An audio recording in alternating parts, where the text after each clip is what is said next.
Welcome to Dice Night, a D&D podcast brought to you by the group Underpowered. Hello, my name is Casey Cool. With me tonight is Eric Scott, Sean Spoolman Poole, and Hunter, no last name needed. Welcome, everybody, to our new D&D show. Our D&D podcast. Never been done before. No one's ever done any of these, so never been done. Never seen one before. Never seen one. Don't listen to any. Never like this. Okay, everyone, take your shirts off.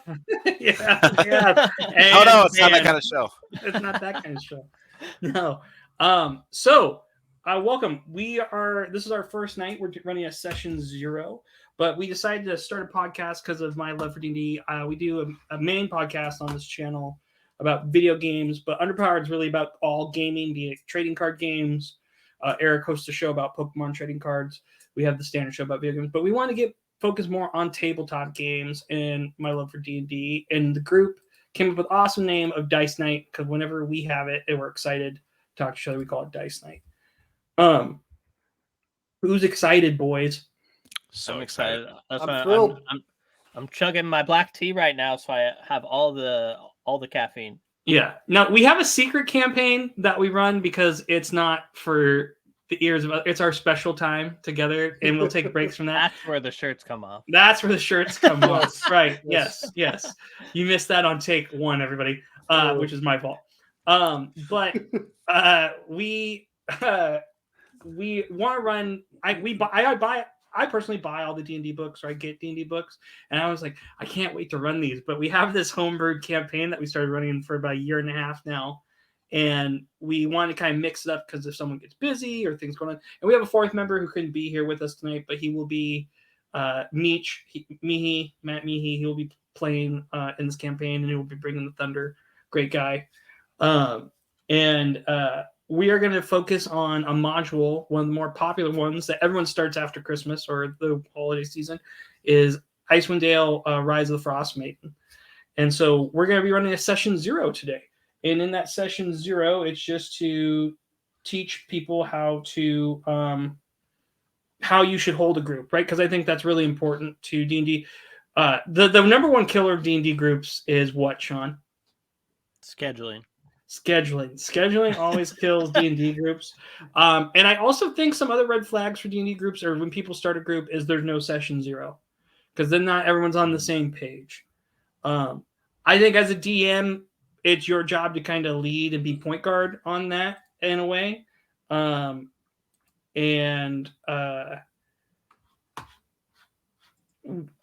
doing so, it's sets a good foundation. It sets a good foundation, and I think, and then everyone just knows what to expect. Like, oh, what's the time commitment? We're going to go through all of that here very shortly. Let me pull up my screen because I'm running 2 computers right now. I don't remember, Casey. Did you say that you're going to be the DM? Yes, the dungeon master. I'm the dungeon master. Now, I'm not a forever DM, but I will be the dungeon master this time for Icewind, and I'm the DM for our first campaign. Hunter has DM'd a one-shot for us. That was great. And Sean was my first DM in our group that got defunct for a lot of other outside reasons. But Sean was awesome DM. Scheduling and people moving to Germany. Yeah. Falling outs. But the big thing I think that's great is we all have, like Sean has Strahd, right? That's the book you have. And we'd love to run that. Yeah, Curse of Strahd. And Hunter got a really nice book from somebody pretty cool. Oh, man, that thing's sick. Is it cool? Yeah. He got a copy of the new Dragonlance from his neighbor. Oh, nice. That's me. I'm his neighbor. It's for him putting up with me and letting me borrow his ladder all the time, and helping me out. But for session 0, shirtless, definitely. We have some checkoffs here that are. So the first thing on our checklist that I always like to go over is just the DM style. So house rules, we have those as well. We have a list of house rules that I'll show up here in just a second. Our house rules are pretty standard in what we do. They're unique to our game, and we're kind of continuing because we have experience together. Rule flexibility, we'll talk about something about how far can you push a rule. Rules lawyering, as Hunter likes to call it. Milestone or experience, we're going to talk about that tonight as well. Homebrew, and then consequences from in-game. So let's start with house rules. I always bring them up because the house rules are kind of like your group's shared agenda or shared referendum in a way where you are saying, hey, I need to make a change to this, or this is too overpowered, or this doesn't work. So let me pull up our house rules here. Has like the standard rules, but then every yes. Yeah, we obviously have the standard D&D rules. Like our rule 0, the main thing is everyone have fun, right? That's not in the book. That's not in the book. Be present, cameras on. Now, the camera on thing is different. We found when we first did our online session, we had like a really good in-person session one time, and then our first online session kind of went to poo because people weren't listening. There was a group of people together not talking, and they couldn't hear. Whereas if you were in table, so we had to set some kind of like everyone's camera needs to be on. But I think that's true because then you're engaged with your team a bit more, or you just know that everyone's you're like accountable. You're accountable, yeah. DM Plus, control so much requires the use of your hands. Yeah.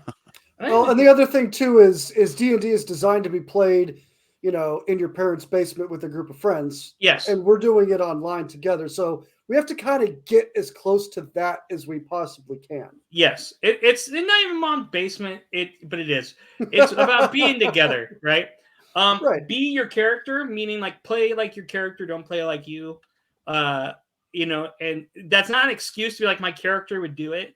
You have to really think about the morality of a character. Our natural 20 rule is when you roll in that 20, you get max damage, meaning so if you had a weapon that was a 1d10 plus 8, you'd get the full 18. And then you get to roll and add that on top, right? So it's like a super crit. Potions, they can be used as a bonus action. If you use an action, you get the full stack effect of the potion instead of roll. If you use it on a bonus action, you still have to roll, and you don't necessarily get the full health effects. Players can get an extra attack bonus for good description. We talked about that, right? Or just some extra damage for flavor. Now, this one rule we haven't had to talk about. You can use a shield or weapon to block a critical hit, but it will break the shield or disarm the weapon, depending on the roll. Team inspiration. We do group inspirations where if you get one, you can put one in the pot, and then each of them can get one. Can spend inspiration on reaction and inspiration on saving roll. Cleave damage rule applies. So we do cleave damage because it speeds up combat. I feel like sometimes the game gets slogged in combat. Who wants to explain what cleave damage is? Hunter, why don't you explain it? Yeah, so basically, you've got an enemy with only 5 hit points left, and you go for it, and you roll, 20 plus damage. We're going to take a portion of that extra damage after the 5 and apply it to the next enemy, as our befits. If the enemies are on opposite sides of the battlefield, it's not like your sword just went and then grew 60 feet. But be sick if it did. Do we roll to hit the next person too? Right? It's not like an automatic hit. Or is it? I don't remember. No, we usually just apply it to the next. We usually apply it to the next. So when you hit them, they are weakened. And because usually if you're hitting something, it's the same AC. Right? Like usually it's like, a mob of skeletons. Okay, this skeleton had 12, so this one's going to have, also 12 AC. So it's, DM's discretion in a way, but whatever you think needs to everything is. Yeah. It also helps you feel a lot more badass, like in like a hack and slash game where you're doing these big cleave attacks, just swiping down mobs. Yeah. I mean, could you go ahead, Eric? Could you just apply that initial hit roll to whatever it is that's near it? So if you rolled, let's say you rolled a 21 to hit. Okay, well that applies to everything within cleave range. No, it's more of if you kill an enemy, whatever the overkill is goes to that enemy next to him. Well, no, I understand that, but we're talking about to actually hit that next enemy. The attack roll, not the damage roll. I don't think we ever did a damage roll. Usually, you just tack on like 75% of the excess damage to the next nearest target. Yeah, I've usually and if it's close, like it doesn't really. If it's like 20 feet away, it doesn't make sense. But if it's like if you're surrounded by 3. Right? It's kind of more of a spacing thing in my mind, too. The other one, the Sean Poole original from the first campaign I ran with Sean, is rolling for hotness, and you can see how beautiful a person is if you roll a I d20. can't take full credit because I don't remember if I don't think I came up with it, but Nope, that is the Sean original Poole crew that I original. You'll find out very quickly. it definitely carried over from me. It's the group's favorite house rule. Yeah. It's one that they'll recall. It's like whenever you meet a new person, it's up to the player. But like, how beautiful does their character see this person? Because to one person they could be a 1, like a nat 1, and then to like next Beauty's person in they the eye could of be the like beholder. they could be nat 20 and be like the most beautiful. Like I think in our other campaign there is another halfling. I play like a halfling bard, and there's another halfling that I met, and I think I rolled a 20, and I play like a teenager basically, and so she's the love of his life. Yeah, and it's a fun story. He's trying to figure it out. And the other thing about it is too, sometimes with those rolls, like I have to be like, okay, for time, 1 roll for everybody, how hot they are. Or like, everybody roll. And sometimes it'll be a group average. Like, okay.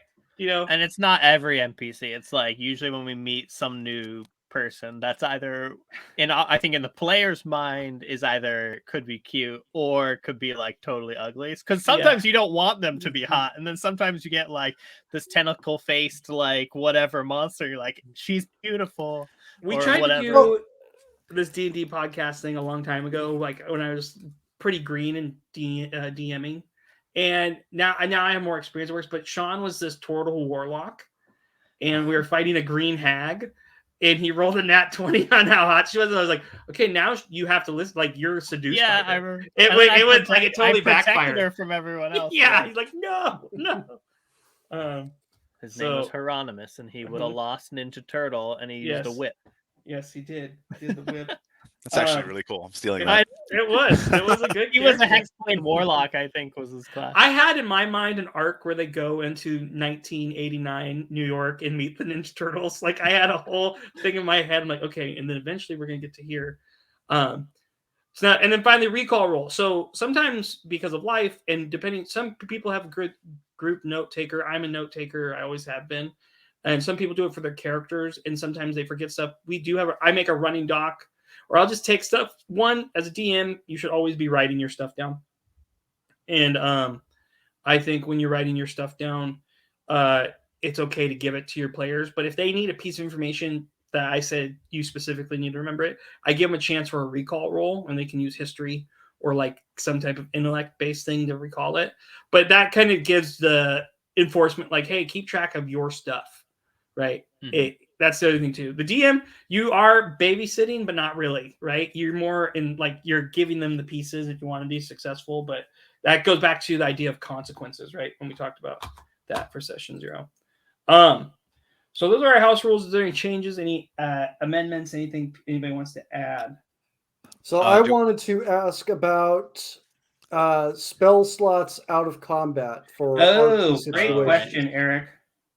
Great question. He gets inspiration for the night. Ding! Now, I will say this. If it's because we kind of were doing that when I was the wizard and Hunter was like, okay, you're being close. Like for flavor, like my wizard like to like misstep everywhere. I think that's fine. If it's in like a situation where they're exploring the town or doing whatever, I think it depends on how ridiculous to what you're trying to do. Right? Okay. Like within I'll be like, you're gonna have. I would say like, okay, I want to do this thing. I'd be like, okay, you have to use a level 4 spell slot. Do I really want to try to do it? Like, and then you have to roll for it. So I'm still giving you an opportunity, but it's you might blow that spell slot. And again, consequences are important for that reason alone. Okay. Did I answer that question? Yeah. So whenever you feel like it, basically. Yeah. Yep. Okay. Yeah. No, I would say give me an instance on what you're saying too. Don't give away all your tricks, Eric. So let's say I wanted to try and use a mind control type spell on an NPC to find out some information. Okay. You know what? I'm going like to a guard or like who? Yeah, I get you. A guard or the way I always treated it is think about like I think we've all played WoW at some point in our Yeah. lives, right? You know, like when you Never. cast a whatever kind of spell in a town, it's just like basically global cooldown timer. Whereas like if you're in the wilderness or you're in the shit, it's like the normal cooldown, aka a spell slot. Right.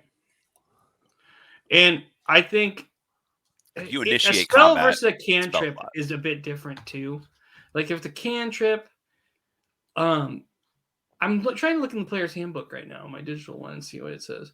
Casting spells out of So combat. essentially, should the consequences of the spell result in entering combat? Yeah, then it costs a Okay. spell slot. Yeah, I would say that.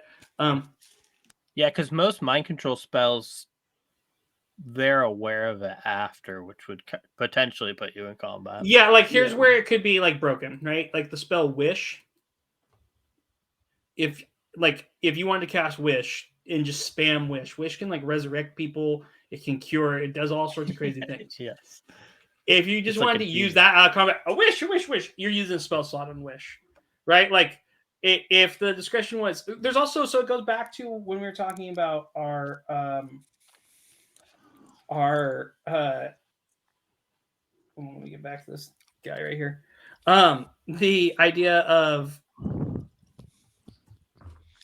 rule flexibility, the rule of cool, man. If it sounds cool, we might let it happen. But there's going to be, I think Eric's always talked about, we got to be rolling dice. And I think that's a big part of the game. Oh, you should still be rolling for anything you're casting at to require some kind of save, regardless of our spell slot rule or not. Yeah. So is it fair to say that a good group, a good cohesive group could probably just apply context to the situation and have a good understanding of okay, this is what's going on. What you're doing right now actually has either either really serious story implications or moving into combat implications. Yeah, it's probably good to use a spell slot. Or am I just kind of screwing around? Or maybe is this kind of an intermediate thing and there's no real combat situation? Then maybe we can be a little bit liberal with using it's a great way some to put stuff. it. Yeah. Okay.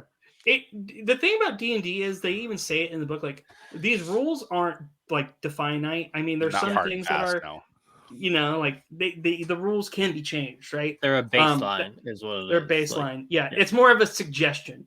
Like, and so you either go with there to, because you can do it another way where like we get to a certain level, then you can like level 1 spells basically become like cantrips or something, or like something like that where it's free. There's so many ways you can. I like that idea a lot. And that's something I'd be cool with that. Like for me, like Aarakocras, right? I always thought like the biggest nightmare here about flying classes is people like, and we fly 60 feet. I think at level 1 you can fly 15 feet. At level 2 you can do 20. You get 10 feet progressively. So whatever what's their, I don't know what their max flying height is. They changed it now. Did they? I spent like $10 today buy the new updated. It's like new updated race. Their flight speed now matches their walking speed. Oh. Yeah. Okay. Impressive.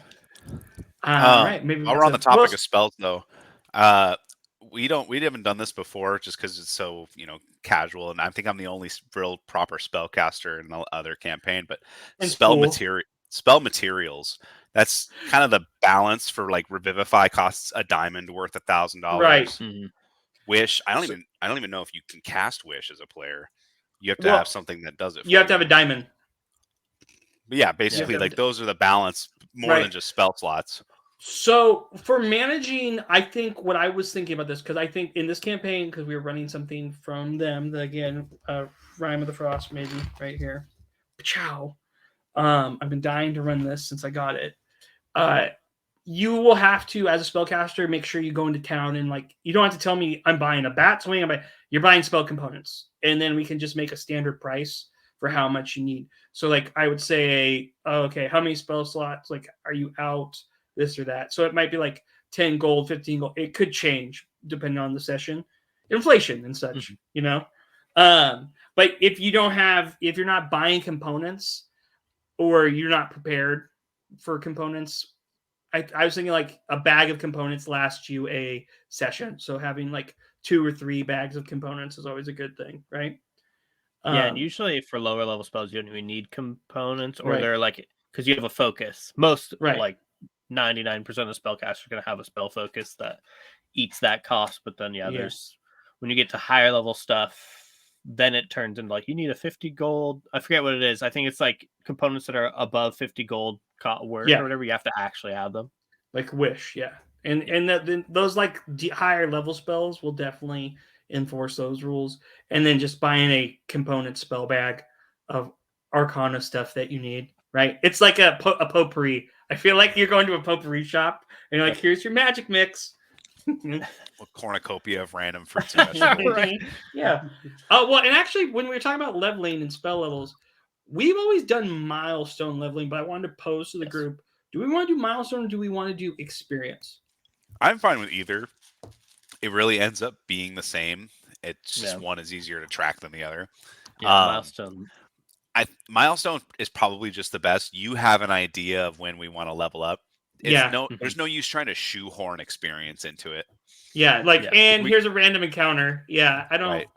Yeah, I feel like from the DM point of view, it gives you more freedom to customize and like make up these cool things without worrying about like, oh no, I gave them 10 monsters, now they're gonna level up, but I didn't want them to level up, or like whatever. Like, yeah.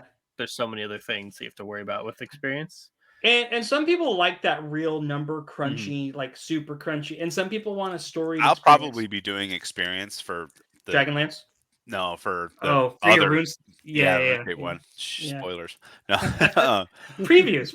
Just because it's going to be so open world. Like, I'm literally probably the first time in DM's just going to be like, go. Like, there's no railroading. There's no overarching story. It's just live it. Yeah, that would make more sense. I think, when it's something that's more linear, like a contained kind of story like this. And that's what these books are. The modules are, right? Milestone makes more sense, I think. Whereas, like, what Hunter's saying, experience makes sense when it's more open world of like, oh, you just go out and do your things. And when it's like more contained, like you're doing one shots, like my kind of campaign where they're basically a guild that collect almost like, I forget what it's called, Fairy Tale. Is it Fairy Tale? Where they like have Fairy Tale anime. Yeah, no, that's right. Anime where they basically get these missions and they go on them, and that like they come back to their guild. Like I feel like experience would kind of make sense in that. Or milestone too. You should try Goblin Slayer, by the way, because it's D&D. And then there's another one. If you guys haven't actually, that's your guys' anime homework. Goblin Slayer is a D&D. I didn't sign up for there's no anime homework. Psych! Surprise! This is all ruse. It's actually an anime podcast. That's why Hunter and I are in the anime shirts. Okay, I'm fine for milestone. Here's the thing: when you buy these books, I didn't look at Dragonlance because I didn't want to peek and cheat myself. But I know, and maybe Sean, you can speak to Sean. They have things in like chapter increments. Same with I have Strixhaven and I have the Candlekeep, which I want to combine together for like a giant high school campaign or college campaign. So that being said, when you run these milestone, if you run a homebrew or you run like he's doing, Connor wants to do the open world, I think experience is the way to go. And we talk kind of consequences with everything else. So let's move on to the next part. In-game topics. So metagaming, rules debate, character death, PvP. I'm one to know like, hey, let's all look up this rule. And then I think the rule debate thing and metagaming's hard because some people really hate metagaming. And Sean, why don't you define metagaming for the group? Metagaming is when you use outside knowledge of the game or whatever to influence like your character's decisions. Right. Like if you guys get a cutaway, because I want to do something for dramatic effect of two characters talking about how they're going to screw you over, and you know that. Like I'm not there. I'm in another room. Right. But then like Eric and Hunter's you don't get to know that. And then I'm making decisions for my character based on stuff that I have no idea about, or like having someone like this is where it gets kind of gray, is where other people kind of tell you things that your character should do. That's when it gets kind of like sticky because are you doing it in character or is it something that you just forgot that your character can do? Like I feel like people can help you like once or twice with that before it starts to get like right.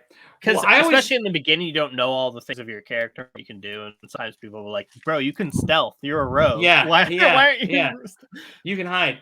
And the other thing I always like is like when those kind of cutaways happen, where it's like and the guy that you brought with you, you think you trust him, and they're the marks, and then like you cut back and like me and Eric, he seems like a great guy. Like Yeah. you're talking about, you kind of double down on being so. I like that's the best way to play it. It is. I always say it is too, the if most characters are going to talk, do it in character. That makes it more fun, more immersive. Be your character. That's Oh, yeah. another I've question. got a Do, plan. do we have to use voices or like do? Yeah, like, if your character or has a voice, it depends on what you do, right? Hi, I'm Deep Voice Sean. This is Oh my- yeah, dude, I'm into it. Hey, what's up? Character death and rules debate. So character death, we kind of just run the standard rules, and then like if a character wants to be reincarnated, if a character, there's options, right, for character death. But rule debates, something I am not an expert. You can always learn more, and I have people with me, and we're a group, and so ultimately the DM has the final say. It's something we've established in this group, right? But the rules are presented, and when the right case is made, we'll go, oh, okay. Like we had an issue, not issue, that's the wrong word. We had like a misunderstanding about one, I screwed up on armor class. I was making it way too hard to hit for the longest time. And I went and reread the player's handbook. But the other thing that we were big on was like time. How long's a round? And a round from beginning is 6 seconds, right? And it's not 6. And I was like, oh, it's 6 seconds per person. But Per no, it's a turn. round per turn. Yeah.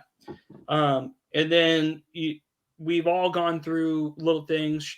Hunter's really good about bringing up spell stuff and sharing that and give me the rundown. Because sometimes, too, as the DM, you're juggling like 20 things at once. So it really does help. I don't mind a person telling me something and I can look into it. But at the same time, we all know, like, if Eric was DMing and he goes, well, this is how it's going to work. You know, it's about finding a happy medium, but we're going to go with the DM. Character death. We've had NPCs die in our campaign. Brutal, man. Too You're a soon. trick. And Oh, poor Yancey. poor Yancey. And he's so And beloved. Applebee's. Yeah, he deserved it. Yeah, but there is no poor I pushed there's him no off poor a cliff. Applebee's. Yeah, even Eric wasn't even the one who got to kill Applebee's. Sean did it. Yeah, Yeah, Like, but I'm the one He was that He was trying to kill my girlfriend. he was Blaine did punk Applebee's though. a lot. Applebee's was well, like he this ruined big Applebee's character, and I life. kept coming back and being like a little asshole. But that Oh, was my God. again. That's that's fun, right? And we'll kind of do Mhm. stuff like that. I'm sure. I'm looking through this and like, okay, what's a character I could make that does that? Character death, though, I think we kind of play it by ear because there's ways you could find a powerful druid and be resurrected, and it could be like a little side quest for the group. You could make a pact with a demon, becoming like a I Teflon would type thing. never. And then PvP, I put a question mark with it. I think PvP is more like, hey, my character's mad at yours, so we're just going to do athletic grapple checks, and whoever wins those, like, no fights to the death. I think PvP can end poorly because sometimes a certain class is built so strong where you can't do anything. You're like, oh no, right? Is the subject of how much we plan on? Is that something we can talk about in a session 0? Yeah.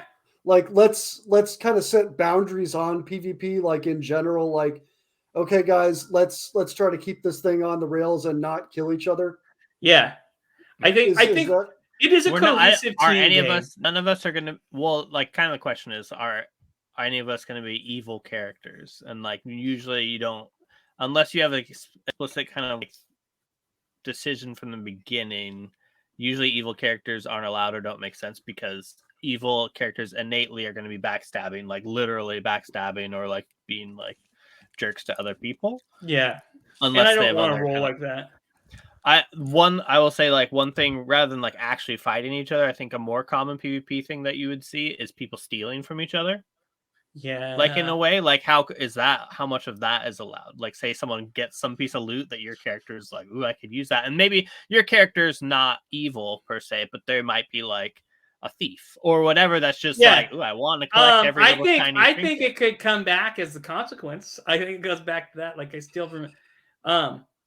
But I think that's something that you talk about though in a session 0. Like, okay, guys, this is Yeah, what I'm thinking about. sure. This is my character's thing. Is he's a nice guy. He's just got sticky fingers and he wants Yeah. to take from So people. keep anything you like, keep is close that to you. cool with you guys? Yeah, is that Yeah. cool that like I'm gonna try and and fleece you guys some of your loot here and Or there. it could be like, hey, what happened to this thing? Oh, I sold it. Like, and you're just open and honest about it. You're like, God, like Because I would love, like a mechanic like that, I would love to be able to find the balance of what is fun or funny Yes. versus what's Yeah. just kind of annoying.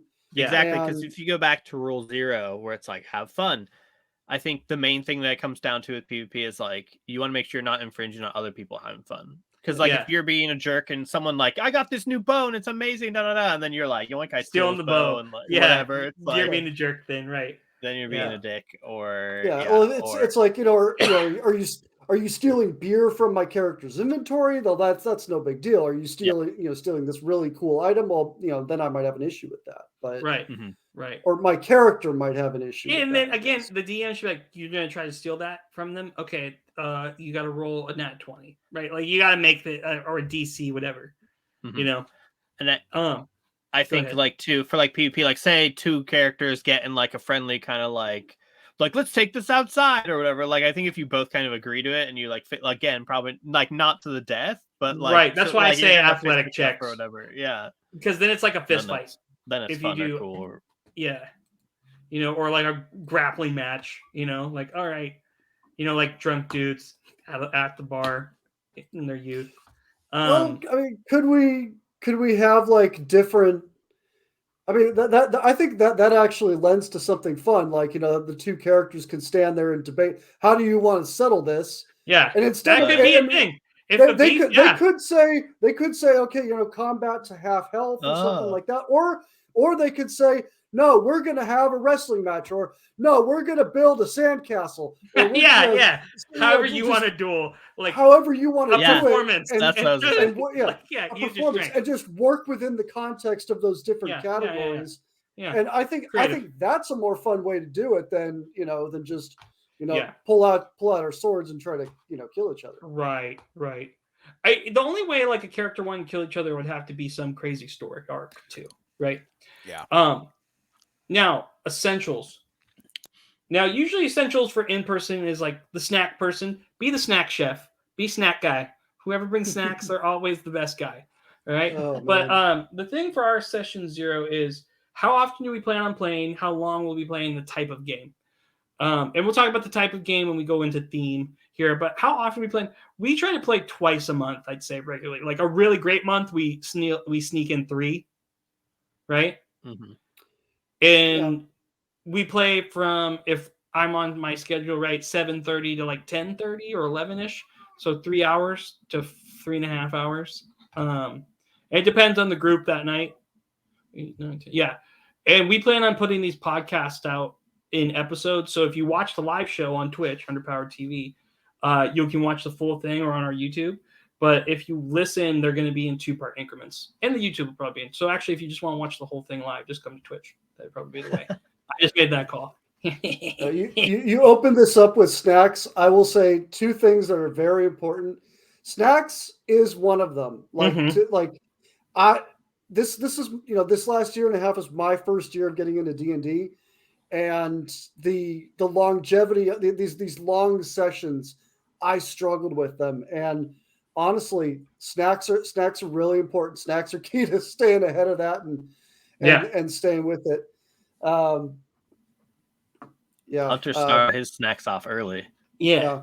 And the other Already thing finished too, the other thing too that I'm glad that we did, and it's something I know I ask frequently about, is Built-in a breaks. break, an intermission. A good 5 to 10 minutes.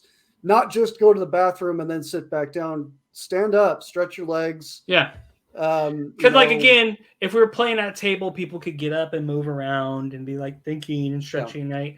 In person allows you, I think, you feed off the energy more and you can go really long. But we're also busy adults, and so like to get together twice a month to 3 times a month is huge with the schedules we have.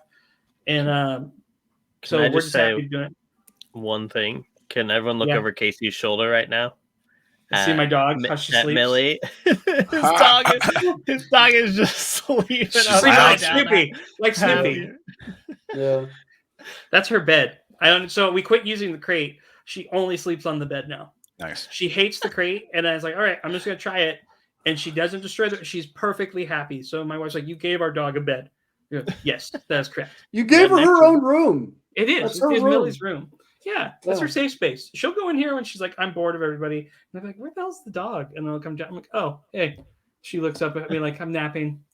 But so we'll be playing. Yeah, sometimes we'll try to get a really long schedule in, but it's hard. But usually 3 hours is our limit. It works for us. If we could do a 24-hour charity stream somehow, that'd be sick.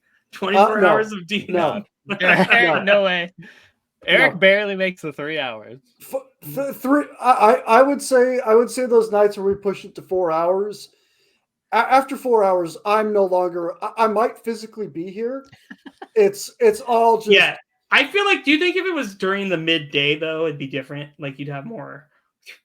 It's. Probably. Yeah. That might be part of it, but I think it is. I think we're all winding down. It's honest. If you've had to, it starts to feel like work. It starts to feel like I have the sitting in the focus. Just it takes some time. So like I said, that I think having that break in a session is important. And like I said, my stretch, walk around, do stuff, and snacks. Snacks are huge. I agree. All right. Are there any other essentials? I don't think Red so. Bull. I think that's essential. I think some of the other essentials too. For how long are we playing too? Like, is this a like our one campaign? Like, we're just gonna do a one shot. And I was like, hey, this is one shot. I want to turn it into a campaign. Right? Yeah. That happens, right? And this isn't a campaign. This is a story. This is a module, and we're gonna run that module. And when that story's done, it's done. And because it's in the Forgotten Realms, which is a D&D property. And if you guys decide to run Dragonlance can't be run in the Forgotten Realms, but I think Strahd can, right? Yeah. No? If Strahd can be Yes. run in Forgotten. Yeah. Well, kind of. Strahd is its own like parallel dimension, basically. Yeah. But So there could be it's based- crossovers. Yeah. So if like these characters could be in the Forgotten Realms, sure. And eventually we might want to just do our own thing and just do the open world game or start a whole new campaign. Yeah. But we'll be playing this for, I feel like every 2 sessions or 3 sessions is a chapter. So we could be doing this for a while, but we're going to take breaks to do our other campaign from time to time too. So there might be a period where, hey, we're not recording Frostwind because we're going to do 2 sessions of our personal campaign, right? Because we kind of missed that character or those stories. And we want to finish those. We're selfish and we put too much time into this. I'm selfish. Now, I think the other part we need to talk to is the world, right? When we talk about world building. So the estimated campaign link, it's 12 chapters. So let's say we put 3 sessions to everything, right? It could be, let's say in the 30s, right? 30 sessions, I think. What D&D version we're running 5e? What books the GM will look for? I'm looking at the Player's Handbook, obviously the Tomb itself, Rise of the Frostmaiden, and the DM's Guide. And then I'll try to find some other added homebrew stuff too. If you don't know the themes here, it's a survival, horror, and fantasy, right? Like it's the world of Icewind Dale is not a pleasant one because of the Frostmaiden herself, that owl creature you see on that cover. She keeps the world in perpetual frost in Icewind Dale. In the level campaign, this isn't a 1 to 20. We're gonna get to level 1 to 12, maybe 13, right? If we play it right. So it's going to be a lower level campaign. There. Any questions about the session or the world for Icewind Dale? Are we getting kind of one of those hidden house rules? But do we get our one celebrity cameo? That was the other house rule. Yes, Yeah. Sorry. That is a house rule we established. Thank you for bringing that up. I was waiting for a good time to bring that I up. forgot about that. No, yeah. it should have been when we were talking about house rules. That was a good one. Thank you for reminding me because I had this thought. We came up with a funny rule. We have something called the canon rule, and the canon rule is if you want a celebrity from Earth realm to exist somehow in this realm, Everybody gets one because we were like, this could get too ridiculous, right? Like, Dwayne the Rock Johnson, Keanu Reeves, Michael Jordan, I think. Michael added Jordan. Jack There's Black. another one, and Jack Black. Eric has told me his, and it's Right. coming. And so, yeah, you used yours for Michael Jordan because you said the number thing. I was like, all right, The number thing, yeah. So they and Keanu Reeves has been integral to the story. I forgot. Did yeah. Keanu turn bad? Keanu He's is like bad. the Yeah. Okay. one, He's the one harbinger of below the death now. BDG. That's what I thought. I was like, I'm pretty sure he turned bad. Yeah. So, real so, bad. so since we're on the subject of kind of going back into little house rules, I want a cat again, like familiar? a little companion animal. It's kind of a standard that I'm just going to have in pretty much every session. Okay. Just Eric, do you have a few cats? I have a few cats. I'm a crazy cat dude. What can I say? But is, yeah, is that's that, fine. As long as it's not like, no, that's fine. You could have, like, if depending on what character you have a cat that you bring with your house. I don't know if you want to bring it out into the wild or well, if what about like a ferret? I mean, sure, if it made sense for your character. What The if thing it about can this- it fit in the backpack? If Does you it can have fit in the to fit in the backpack, backpack? yeah, that'd be sick.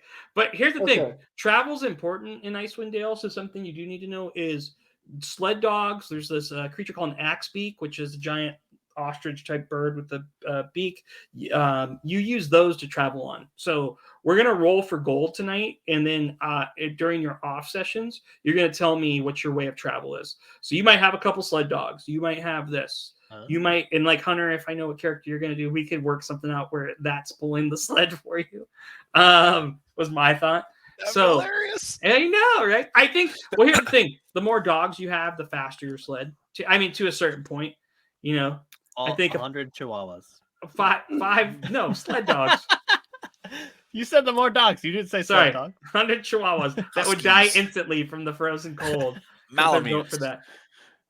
Yeah, you want I'd give husky them booties, Malamutes. obviously. Or burners, they're pullers too. Now, but where was I? So that's something you have to think about too. But like a pet cat, whatever, that's fine, as long as it's not too over the top ridiculous. But I mean, if you pull out any more snowboarding tricks, you have to let me tell you what the roll is for snowboarding. Oh, come on. That was awesome. It was. You just gotta let me get it out. I think we all knew it was coming. So that would be that for session 0. Any questions about anything else in Icewind Dale? Or are you guys kind of just waiting to see? Because I kind of talked about it. Like, I'm sure at some point, I don't know if it'll be in like session 1 or what, but will you give us like a world overview of it's like what's happening kind of in the world and stuff? I'm assuming. Absolutely in session 1. I could give you a little rundown right now if you want. Like, let me give That'd you be nice just so I could get in like a mental space. Well, this is probably good for your characters. Yes. So I guess a question while you're looking that up is Icewind Dale, is it kind of like, is it like Canada where it's just cold all the time? It's just it's definitely cold all the time. Wasteland. Icewind Dale. So this is kind of my question of like, I made notes. Wait, it's located at the northern end of. It's located on the northern end of the Sword Coast. Dale, Canada. You ready? Sorry. Okay. It's located at the northern end of the Sword Coast. It's bordered by the southern spire of the World Mountain Range, to the north of the Sea of Movine, and east of the Russia Glacier sits Icewind Dale. It is the far north, right, in the Forgotten Realms. Did you say to the east of the Russian glacier? No, it's the. It is Canada. Glacier. It is Canada then. Yeah. Yes, it is. Hold on. I'm trying to find.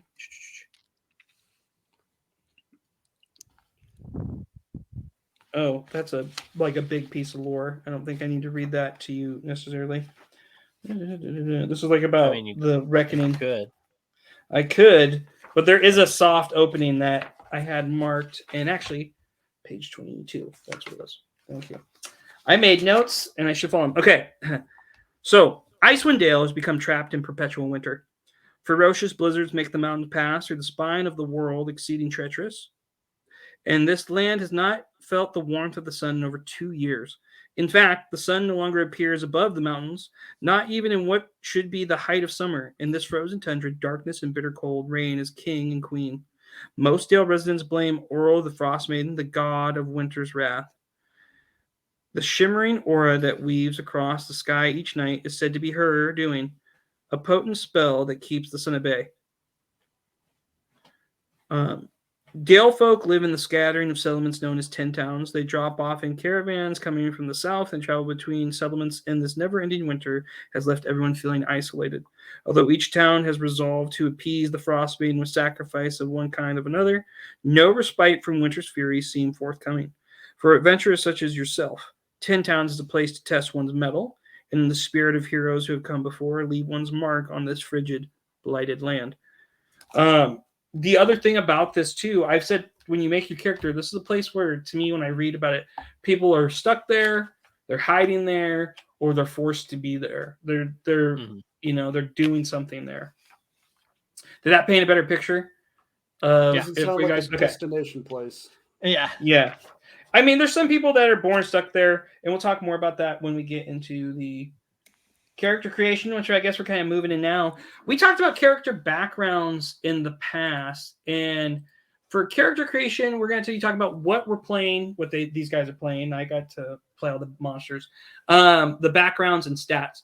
So one really cool thing about this book is that it has a set of backgrounds, and those are suggestions. Initially, I was like, hey, everyone just use one of these character backgrounds because it kind of ties in.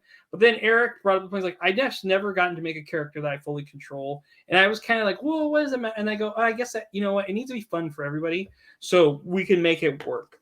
But if these are more, I can't really come up with a hook. Like, I'm not inspired, or sometimes it's not about not being inspired even. It's just, you don't have, either you see something like, oh yeah, I think I'd like to use that because it fits in this idea for this class I wanted to play. So who wants to start? Well, actually, Mihi, who can't be here, will be playing Goliath Barbarian. So we have the muscle, right? He is not with us tonight, but he's playing a barbarian. Who's going to tell us what they're thinking of playing? I'll start. Go for it, Hunter. You just want race and class? Race and class, and then maybe the background. Yeah, Okay. in the background, yeah. In the background. I got to bring up my notes now. I'm going to be a Furbolg Ranger. Basically, I'm a half giant, half fae of the woods and the icy glaciers. I'm an old, hermit, last of my tribe, loner with a loyal pet duck. And it's a super big duck. It's a big duck. It's actually half goose, half duck, but we call him a duck. It's half something else. Yeah. So Furbolg, is this like in World of Warcraft Furbolgs? No, those Furbolgs are like little gnomes, right? Kind of things. Right, And they live in caves. These I'm much different. Think not as big as a Goliath, but like a very tall, very, very tall human. No, they're about That's the same size. They're 7 to 8 feet tall. Furry and pink skin. Yeah. They kind of look like they're related to giants. They're giant. They look like the BFG but shorter. Yeah, the big friendly giant. Yeah. They kind of have like giant with elf ears, right? They're called giant kin. But they're the Goliaths are about the same size. So you got two big boys leading the crew there. And he's a hermit, and so okay. Oh, and sorry, I borrowed a little from the Sage background where my only reason for coming into town, because normally they just keep to themselves in the forest. Yeah, take multiple. Go ahead. I'm in search of artifacts of my giant kin. Right, and that's why you're kind of recluse too. So it's not so much the sage, because you're playing the ranger aspect, right? So you're kind of like a little mini archaeologist or anthropologist in a way. Yeah, I like that. Okay, Eric, you have a couple of things you wanted to bring to the class today. Okay. Was that Hunter? Were you done? You was good. Okay. So I've got two that I wanted to talk about, and how do I start this? I guess we'll start with so I'm kind of into playing dwarves. I like playing dwarves. So both these characters are going to be dwarves. The safe option A is going to be the Warlock.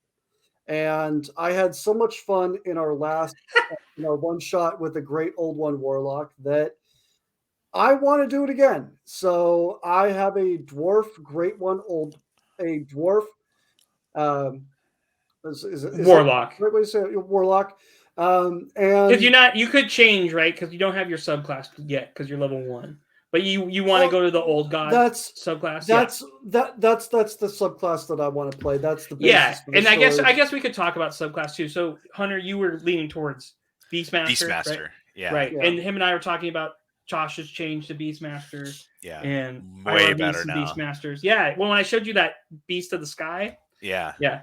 My mechanic for you is going to be this because we said it, but a duck is all 3. It's land, air, and sky, so he can switch the character sheet.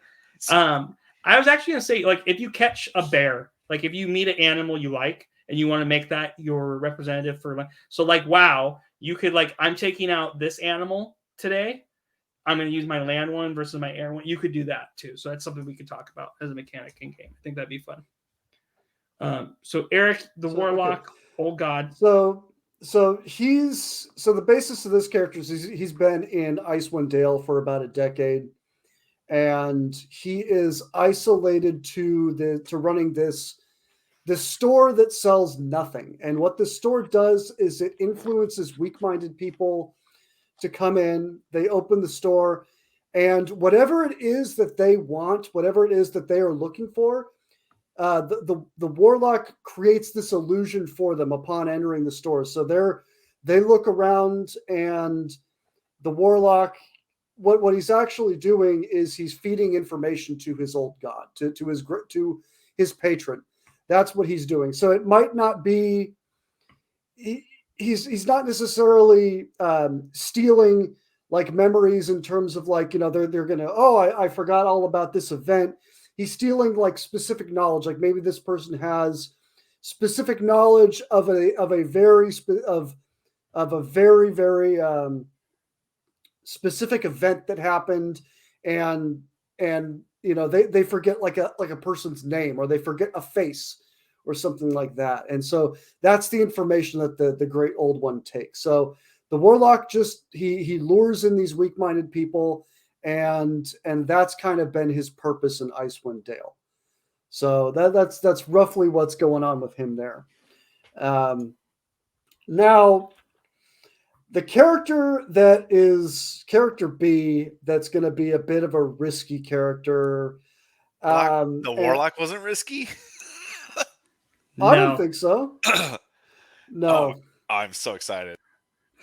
So Brace this yourself. other character is a dwarf trickster cleric. And he has been in Icewind Dale for the past 10 years running this church. And this church he has been sent to run this church and worship this god, This deity. his deity. And essentially what the church is, though, is a pyramid scheme. And so what he's trying to do is lure in people to the church. He has one dedicated follower that is like his brother.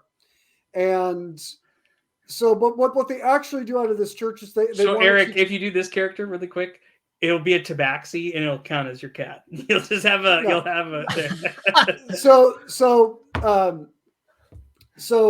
The idea with this church is it's designed to teach these different lessons. And so for $29.99 per month, people that join this church can come in and have unlimited access to all of these different classes, and learn the teachings of the deity known as the Top G. The Top G. And so the whole premise behind this, the Top G, it was before the news came out, when we just thought he was a horrible troll. Very recent news. So I have always seen the Top G as a troll, as a troll of epic proportions, as a character. as a movie character, as a troll that is not to be taken seriously. And now he is potentially, allegedly, and I want to say this, allegedly. So it doesn't sue you or us. He's petty. Allegations of human trafficking, rape, organized crime. A lot of that stuff's come out. So part of me is just like, man, we could go with this because it's just a hilarious concept.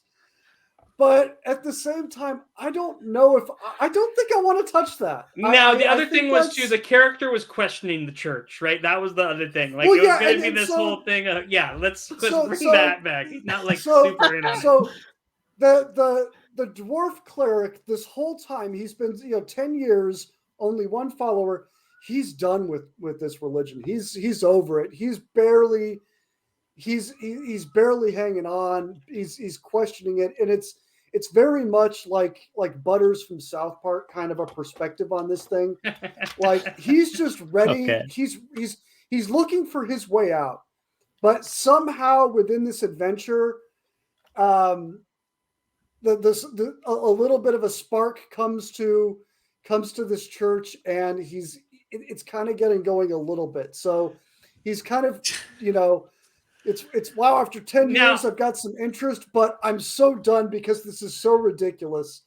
That was going to be the whole premise of this whole thing. You wrote a whole one-shot in your character backstory. Yeah. But I just... That's good. More notes is better. I don't know.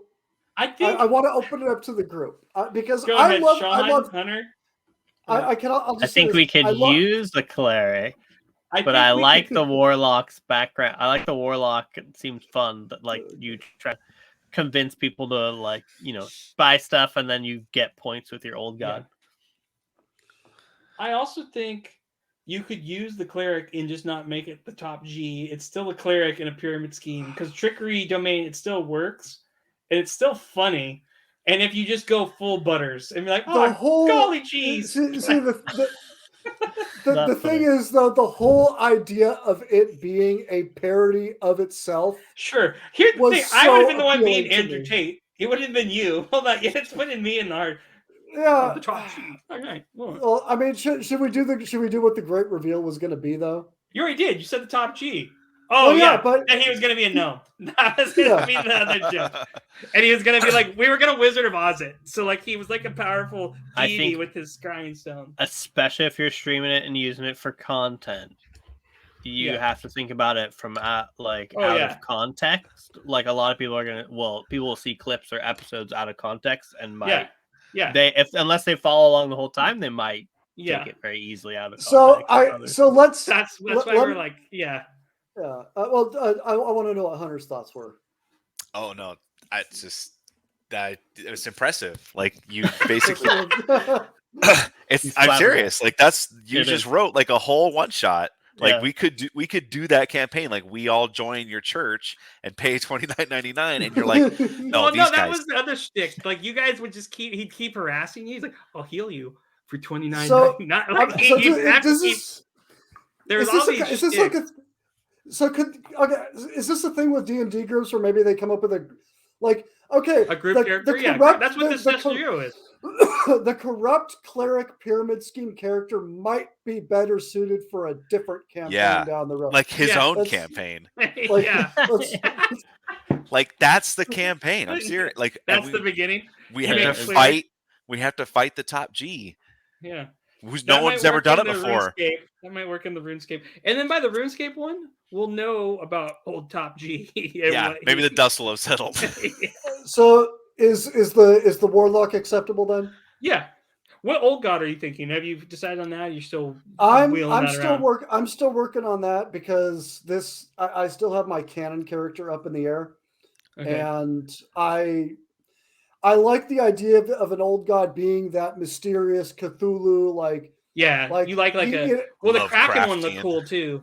Well, and so the idea behind that was that the only way that you can communicate with this. So inside of this warlock shop, I love this part of it too. He has a secret basement. The only way to access the secret basement is for the warlock to open the front door from the inside. So a patron, I want to say a patron. So a The customer warlock has to walks, open the door for you. so a customer walks into the shop from the outside. They open the door. They enter the shop. A customer opens the door from the inside. They walk out of the shop. If the warlock opens the door from the inside, it leads to his basement. So is he trapped? So he is trapped inside of his shop. And so in the events of beginning this encounter, somehow this ties into his patron allowing him to leave the shop. Maybe you know what, that actually works out from sort of like, you need to go work with these people, right? Like, hey, be at this spot. It's like telling you what to do. And you're like, okay, like you kind of Yeah. right. But yeah, the warlock is very much trapped inside of his shop, and the only way that he gets to his basement is by opening that front door from the inside.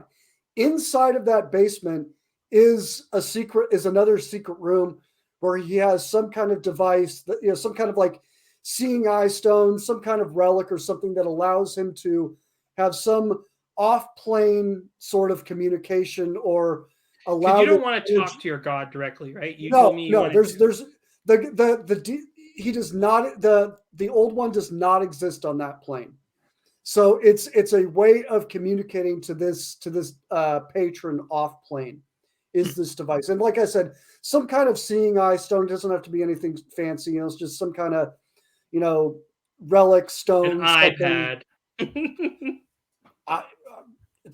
It's up to. I mean, yeah, no, we don't have. Yeah, it's a Microsoft Microsoft Zoom. Yeah, a Zune. a Zune. Yeah. Oh man, no. Like Guardians of the Galaxy. So does this character is the group okay with this warlock? I think like the group that. like That seems both, cool. Eric. I really do, but I think the warlock's the safer play for all of us Okay. at this time, and it's a Okay. good character. Okay. So we got a warlock, we got a hunter, we got a barbarian. That leaves Spool Man. And I really wanted to try and play something that didn't have to deal with magic as much. So you 'Cause still in can. In our other campaign, I played a bard, so a very support-heavy bard, which is cool. I like being support normally, but I was trying to go out of my comfort zone, so I was Yeah. really wanting to go down like a rogue path. So I was looking at playing. So my character's backstory, which it'll probably be no matter what class or what I end up playing, Okay. is that he grew up as an orphan in the streets of Luskin, which is like up north, I think, in the like Waterdeep kind of area. Oh, so it's in Waterdeep. Okay. But it's up in like kind of the Northlands. But anyways, he grew up in Luskin on the streets as an urchin, so it kind of borrows from the Icewind Dale urchin background a bit, where Mhm. like that's where I grew up from up here, kind of. But I had a brother that I grew up with, and I left one day because I didn't want to be stuck in the north anymore, so I left and became like a pirate or like a sailor, and ended up sailing like up and down the Sword Coast, and like left, and I've been gone for like I think. Oh, I've also I You really kind of got the sailor background now, apparently too. yeah, so it's like a mix of kind of urchin and the sailor a bit. Yeah, mainly that 'cause works. Hunter did it too. He's like, I want to be a hermit sage. Okay, Yeah, it's all good. it's all good. Yeah. It works. It's like, to me, it's like, okay, yeah, that's fine. But Like, the it makes sense. reason, and so then I left for a long time, and recently my brother died. So I left my brother behind, even though we like grew up together and everything else. I wanted to leave, and he was too afraid. He was like afraid of sailing, basically, or afraid of going on the ocean. But it was called to me. And anyways, my brother has now died, and I keep seeing his ghost. And like basically what I'm thinking of being is a phantom rogue. Oh, So I'll start off as a rogue, but then there's a subclass called Phantom, and they deal a lot with like talking to the dead and like get a bunch kind of like innate kind of powers and stuff from like dead Cool. and stuff like that. And so, but I I was thinking of being a deep gnome for my race, which is like a dark gnome basically. The worst Yeah. kind of gnome. yeah. Yeah, right. So I was thinking of be either a deep gnome or honestly, I kind of bounced between a swashbuckler rogue, and that's kind of why I went down that path first. Yeah, the pirate. And then thought about like swashbuckler is like stronger and potentially like more tanky and stuff, but I think phantom is potentially more fun from like a role playing standpoint that like basically I don't know if you've watched what is it called? What's that Netflix Pirates show of the where Caribbean, yes. No. There's a Oh. Netflix show where it's like a bunch of siblings. It's not Misfits. It's like a bunch of siblings that all have kind of powers. Oh, Umbrella Academy. in Umbrella Academy. You know how the one brother Ben, the undead, Yeah, or yeah, the, yeah, yeah. like, Where the he's one the brother monsters. sees Yeah, Ben yeah, all the yeah. time. So I'm kind of thinking my brother's kind of like that, not as constant. A But, regular like- Gerard Way over but- here. Uh-huh. So that's what I'm thinking that That's my right. character's kind of My Chemical backstory Romance, is. yeah. But yeah, my character. I was gonna name my character Glib. Glib. You're being real Glib. glib. That's you know, Yeah, that's I what that know. means. I know. Okay. So Yeah, he was I going to like be Glib, and my brother's name was going to be like Glub or something like Glib that. Glub. So we were like that. Okay. Glib and Glub, and we were like these little lost deep gnome orphans where no one really knew where he came from. So we Yeah. grew up on the streets, and we did a lot of like sketchy stuff, and I didn't want to be in that like world anymore. And my brother basically got caught up in it, and he ends up dying. And so I come back to try and like figure out what happened to him. And Yeah. I leave that all up to you, Casey, of whatever you want to do or not. I have to tie it into the book somehow, but yeah, If any- that's if it. I anything. think I think a good storytelling is cohesive, and you tell me what you want to be surprised with, and you leave that to me, and and I find out, right? Like it's that play behind the scenes too between the And- DM and the player. And he doesn't know how he doesn't know anything. Like a lot of his memory is gone. Like recent Yeah. memory basically is gone for like the last 6 months or whatever before he died. or Yeah. something. Just to make it Okay. easier. Like, because it would be really easy if he's like, oh yeah, Jim Bob over there killed Yeah. me or whatever. Then I'm just like hunting one person. I like it more than it's like we don't really know, so it kind of ties into whatever the big bad guy is or something like that down the road. Yeah. Okay. So I think that your cat's killing me, Eric. He wants your attention so bad. She's on the other side of the door. Oh my god. So okay, the rogue would work. We have and rangers can heal. I know you're worried about that. Potions would be really important. I at mean, this if we're going to point. get all the way to 12, I definitely have multi-classing ideas. Yeah, that's So- again, I'm always a fan of that too, as long as it makes sense. So if you Yeah. really want to do the rogue, Sean, do that. What's your other class idea? My backup was an Echo Knight, which is like a fighter. Oh, So they sick. wouldn't even be. That was more if we needed a tank. But you got the barbarian. More barbarians aren't really Yeah. tanks though. They can be if you build them right. Kind of, yeah. I mean, you have someone in the front line. You know? We do. I think we're covered that way. That's why I was gonna go Yeah. more for like Phantom Rogue over Swashbuckler Rogue. Yeah. But yeah, we don't Yeah. really have a lot of supporty kind of stuff.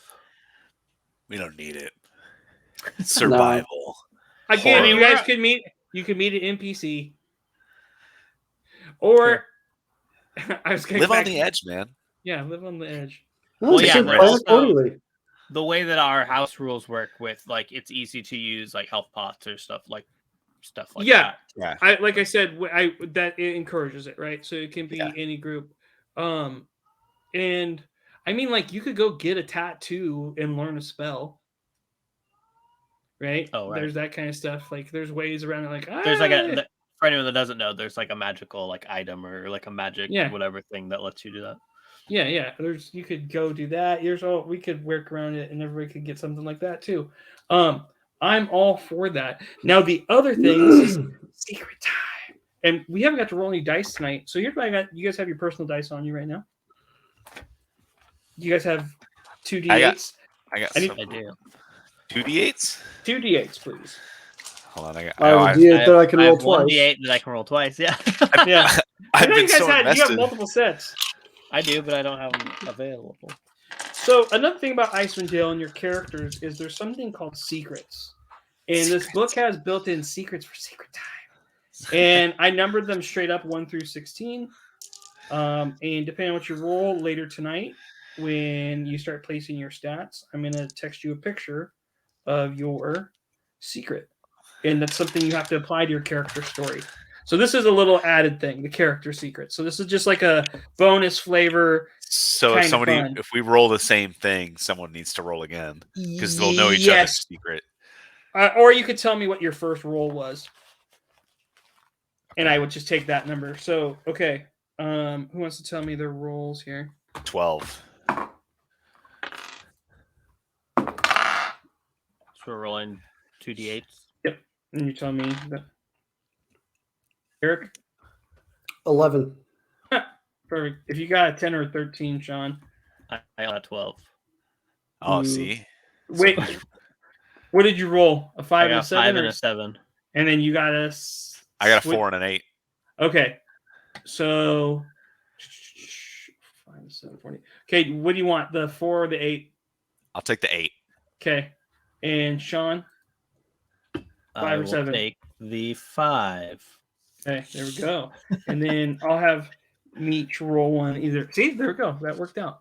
All right. So I'm going to text you your secret. Oh man, that worked out perfectly. Like some of them, like yeah, okay,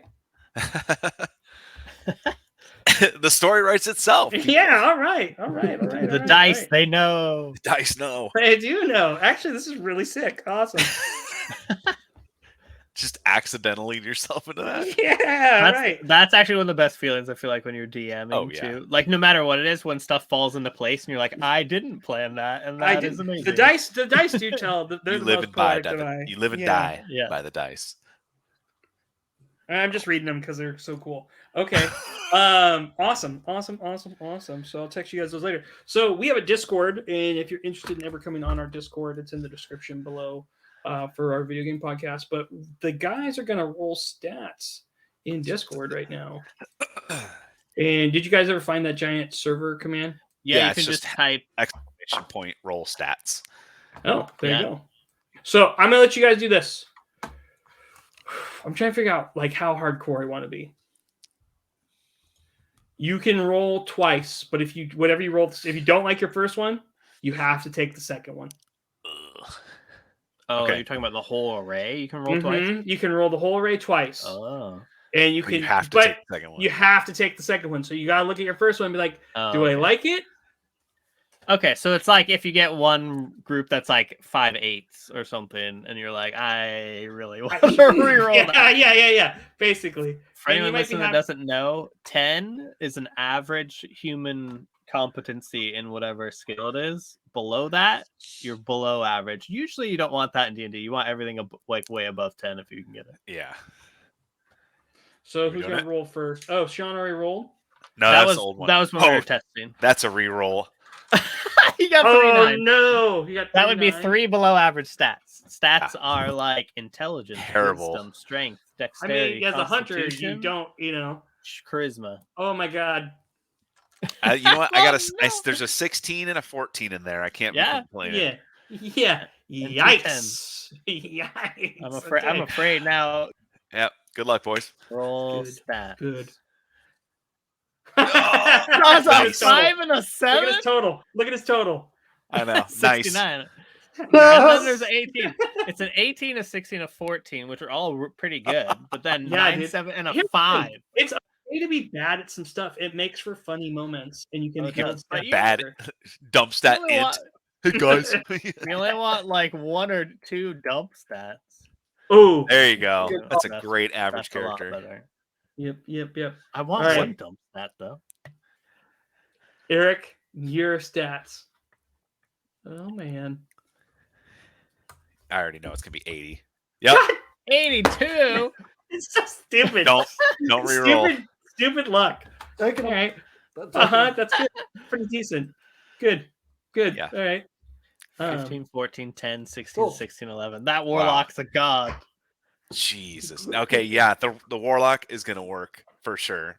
Yeah. Those stats. Okay. So let's talk stats really quick for those that I don't want know. those first Characters ones on have certain stats that are more important than others. Like for rangers, dexterity is big, but you can be a strength-based ranger if you try to melee. But still, dex is still your main thing.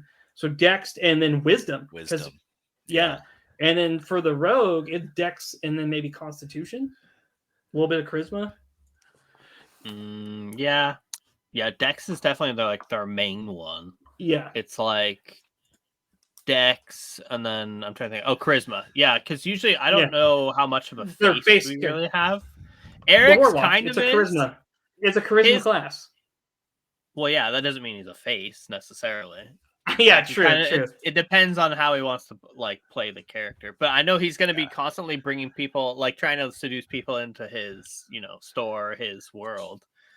But is he going to be like working to persuade or intimidate or like perform for people and stuff? That's something to decide later.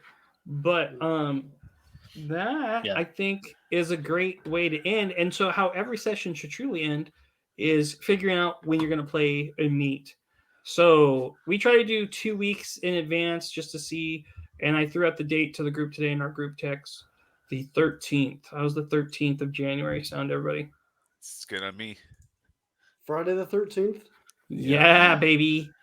That should work for me. I'll be back Works for from me. Hawaii for like a day or two then. When you going to Hawaii? The 4th. Dang. I got to talk to you about making a D&D template then. We got to get in communication here real fast for Steam Labs. Oh, yeah. Okay, we'll talk off air about that. But yeah, come join us January 13th, and you'll see the beginning of Underpowered Presents Dice Night, Frostwind Dale. That's too long. It's just Dice Night, Frostwind, Icewind Dale. Yeah. It's Dice going to be Night, ... I don't know what I'm saying. I think he just kept typing on autopilot. But if you like what you saw, or if you want to join us, again, you can obviously join our Discord and check anything in the description below. And please leave a nice review if you can, so kind, and enjoy your evening and get out there and play some dice. Good night.